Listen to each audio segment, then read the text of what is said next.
Assalamualaikum warahmatullahi wabarakatuh. Halo teman-teman semua. Perkenalkan, kami kelompok 12 yang beranggotakan saya Medi Tiara dan teman saya Irvina Aulia Oktaviani dan Saza Maulia Delhas. Kami ingin mempresentasikan hasil kerja kami yang berjudul How to Analysis Data. Pertama, apa itu analisis data? Analisis data ialah upaya atau cara untuk mengelola data menjadi informasi sehingga karakteristik data tersebut bisa dipahami dan bermanfaat untuk solusi permasalahan, terutama masalah yang berkaitan dengan penelitian.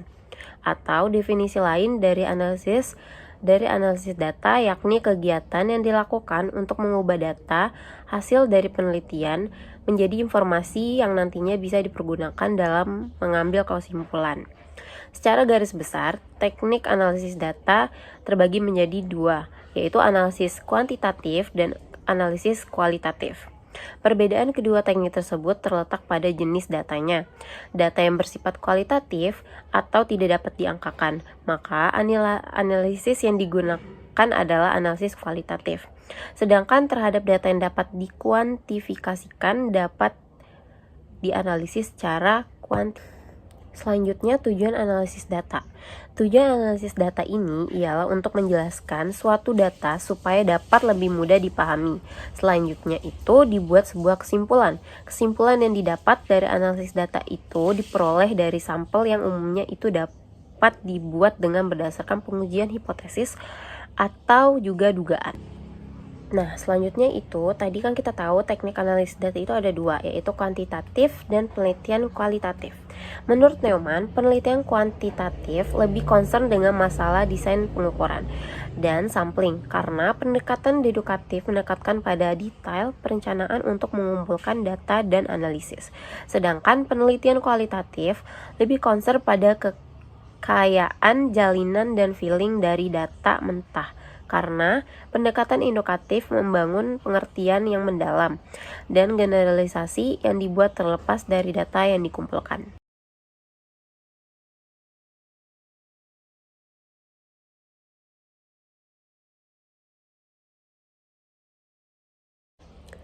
Nah, jenis data dari penelitian itu menurut Neumann yang kuantitatif itu lebih ke angka-angka, hard data. Sedangkan kualitatif itu impresi, kata, kalimat, foto, atau simbol, soft data. Dengan catatan, data kualitatif diperoleh dari penelitian kuantitatif, yaitu data dari responden. Sedangkan dalam penelitian kualitatif tidak disebut sebagai data, tetapi informasi yang berasal dari informan atau narasumber. Ketiga, dalam penelitian kualitatif tidak dikenal istilah responden tetapi informan. Selanjutnya akan menjelaskan tentang teknik analisis data dari kualitatif dan kuantitatif. Yang pertama itu ada kualitatif. Pertama ada reduksi data. Reduksi data merupakan salah satu dari teknik analisis data kualitatif. Reduksi data adalah bentuk analisis yang menajamkan, menggolongkan, mengarahkan, membuang yang tidak perlu, dan mengorganisasi data sedemikian mungkin rupa sehingga kesimpulan dapat diambil. Reduksi tidak perlu diartikan sebagai kuantifikasi data. Data yang diperoleh dari lapangan jumlahnya cukup banyak, sehingga perlu dicatat secara teliti dan rinci. Seperti telah dikemukakan sebelumnya, semakin lama peneliti ke lapangan, maka jumlah data yang diperoleh akan semakin banyak, kompleks, dan rumit. Untuk itu, perlu segera dilakukan analisis data melalui reduksi data ini. Yang kedua itu adalah penyajian data. Penyajian data merupakan salah satu dari teknik analisis data kualitatif. Penyajian data adalah kegiatan ketika sekumpulan informasi disusun sehingga memberi kemungkinan akan adanya penarikan kesimpulan. Bentuk penyajian data kualitatif berupa teks naratif atau berbentuk catatan lapangan, matriks, grafik, jaringan, dan bagan. Yang ketiga itu ada penarikan kesimpulan atau verifikasi. Penarikan kesimpulan merupakan salah satu dari teknik analisis data kualitatif. Penarikan kesimpulan adalah hasil analisis yang dapat digunakan untuk mengambil tindakan. Langkah ketiga dalam analisis data dalam penelitian kualitatif menurut Miles dan Huberman adalah penarikan kesimpulan dan verifikasi. Kesimpulan awal yang dikemukakan masih bersifat sementara dan akan mengalami perubahan apabila tidak ditemukan bukti-bukti yang kuat yang mendukung pada tahap pengumpulan data berikutnya. Tetapi apabila kesimpulan yang dikemukakan pada tahap awal didukung oleh bukti-bukti yang valid dan konsisten saat peneliti kembali ke lapangan mengumpulkan data, maka kesimpulan yang dikemukakan merupakan kesimpulan yang kredibel. Selanjutnya, teknik analisis data kuantitatif. Teknik analisis ini biasa digunakan untuk penelitian-penelitian bersifat eksplorisasi. Misalnya, ingin mengetahui persepsi masyarakat terhadap kenaikan harga BBM, ingin mengetahui sikap guru terhadap pemberlakuan undang-undang guru dan dosen, ingin mengetahui minat mahasiswa terhadap profesi guru, dan sebagainya. Penelitian-penelitian jenis ini biasanya hanya mencoba untuk mengungkapkan dan mendeskripsikan hasil penelitiannya. Biasanya, teknik statistik yang digunakan adalah statistik deskriptif. Nah, yang pertama, teknik analisis data kuantitatif itu adalah penyajian data dalam bentuk tabel atau distribusi frekuensi dan tabelisasi silang atau cross-tab. Dengan analisis ini akan diketahui kecenderungan hasil temuan penelitian, apakah masuk dalam kategori rendah, sedang, atau tinggi. Yang kedua, itu adalah penyajian data dalam bentuk visual seperti histogram, polygon, algebra, dan diagram, batang, diagram lingkaran, dan diagram pastel, atau biasa disebut pie chart, dan diagram lambang. Yang ketiga, perhitungan ukuran tendensi sentral, yaitu seperti mean, median, dan modus. Selanjutnya ada penghitungan ukuran letak. Nah, itu kayak kuartil, desil, dan presintil. Selanjutnya adalah perhitungan ukuran penyebaran.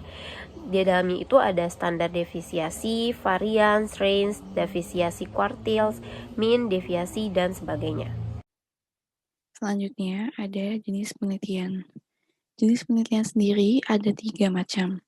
Yang pertama, jenis penelitian eksploratif, jenis penelitian deskriptif, dan jenis penelitian eksplanatif. Yang pertama, jenis penelitian eksploratif. Penelitian eksploratif mempunyai tujuan utama untuk mengeksplor topik yang sama sekali baru, ditandai dengan masih adanya sedikit tulisan yang dihasilkan mengenai topik ini. Dalam penelitian eksploratif, diajukan pertanyaan berupa what. Penelitian eksploratif mempunyai 4 tujuan. Yang pertama, mengembangkan gambaran dasar mengenai topik yang sedang dibahas. Kedua, menjadikan sebuah topik yang baru lebih dikenal oleh halayak luas.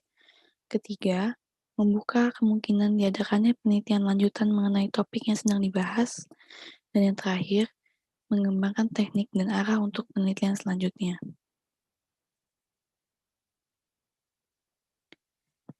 Selanjutnya ada penelitian deskriptif.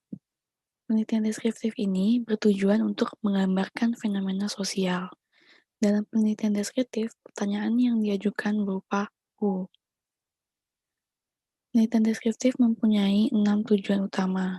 Yang pertama, menyajikan informasi dasar, menciptakan seperangkat kategori atau pengklasifikasian, menghasilkan gambaran yang akurat tentang sebuah kelompok, menjelaskan tahapan-tahapan atau seperangkat tatanan, menggambarkan mekanisme sebuah proses atau hubungan, dan yang terakhir, memberikan gambaran baik itu berbentuk verbal maupun numerikal.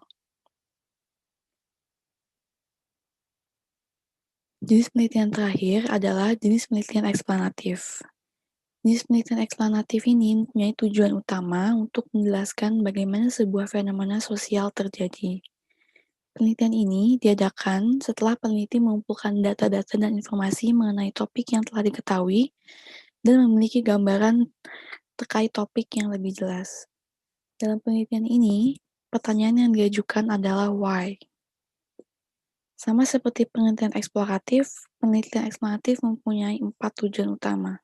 Yang pertama, mencari penjelasan yang lebih baik mengenai sebuah topik, menghubungkan topik-topik yang berbeda namun memiliki kesamaan dalam pernyataan, mempertahankan teori topik baru, dan yang terakhir, menjelaskan secara akurat sebuah teori.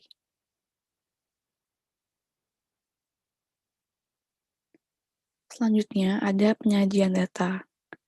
Penyajian data dalam penelitian biasanya disajikan dalam 3 bentuk. Yang pertama dalam bentuk tabel. Tabel sendiri adalah kumpulan beberapa urutan tabel yang menunjang pembuatan tulisan atau karya ilmiah. Kedua dalam bentuk diagram. Diagram adalah suatu gambaran data yang telah diolah sedemikian rupa menjadi sebuah grafik, garis, atau tabel. Diagram merupakan sebuah sarana untuk mempermudah pengguna dalam menganalisis data dengan tampilan yang menarik dan mudah dipahami. Data juga biasanya disajikan memakai grafik. Grafik adalah kumpulan data dari beberapa tabel yang disajikan atau ditampilkan dalam bentuk gambar, seperti persegi, lingkaran, tabung, segitiga, balok, kerucut, dan lain-lain. Lalu di sini ada kuesioner. Kuesioner itu ada dua. Yang pertama, daftar pernyataan sudah disusun dengan baik, sudah matang, responden dan memberikan jawaban. Dan yang kedua, fungsi sebagai alat pengumpul data. Nah, jenis-jenis dari kuesioner itu ada 4. Yang pertama, terbuka, tertutup, dan langsung. Langsung itu menggali informasi tentang diri responden sendiri. Dan yang terakhir itu ada tak langsung. Tak langsung menggali informasi apa yang diketahui responden tentang suatu hal. Nah, syarat-syarat dari kuesioner itu sendiri ada relevan dengan tujuan penelitian, mudah ditanyakan, mudah dijawab, pernyataan tunggal, data yang diperoleh mudah diolah, uji validitas, dan reliabilitas. Nah, komponen-komponen dari kuesioner itu ada 3. Yang pertama, surat pengantar, petunjuk pengisian, item pertanyaan, dan pernyataan. Cara membuat item pernyataan dan pertanyaan itu juga ada 3. Yang pertama, mengukur apa yang ingin diukur. Maksudnya mengukur apa yang ingin diukur itu mempunyai tujuan. Dan yang kedua, berdasarkan teori atau sumber yang kemudian dibuatkan kisi-kisi. Dan yang terakhir, jumlah item tidak ada standar bakunya. Nah, yang terakhir itu ada teknik pengambilan sampel. Pemilihan teknik pengambilan sampel merupakan upaya penelitian untuk mendapatkan sampel yang representatif atau mewakili yang dapat menggambarkan populasinya. Teknik pengambilan sampel tersebut dibagi atas 2 kelompok besar, yaitu yang pertama probability sampling, random sample, dan yang kedua non probability sampling atau non random sampling. Nah, sekian dari kelompok saya. Assalamualaikum warahmatullahi wabarakatuh.